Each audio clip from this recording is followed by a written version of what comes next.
म्हणतात ना, प्रत्येक दिवस हा सारखा नसतो आणि ते खरं आहे. काल रात्रभर जियाना झोपली नाही आणि तिने आम्हाला सुद्धा झोपू नाही दिलं. तिचं नोज ब्लॉक झालं होतं, त्याच्यामुळे तिला झोपच लागत नव्हती. सकाळी 6ला उठून जिमला जायचं होतं, पण ते काही शक्य झालं नाही.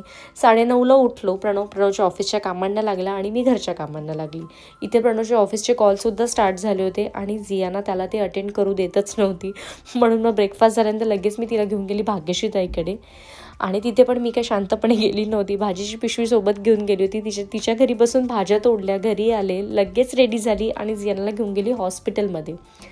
हॉस्पिटलमध्ये 3 ते 4 तास लागले आणि घरी यायला 4 वाजले.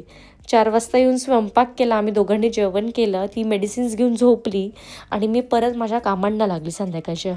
आणि घरात थोडासा आवाज झाला आणि जियाना मॅडम उठल्या. मग काय, तिला घेऊन बसले, तिला खेळवलं आणि दिवसाचा शेवट झाला. चला मग भेटूया नेक्स्ट व्लॉगमध्ये. बाय.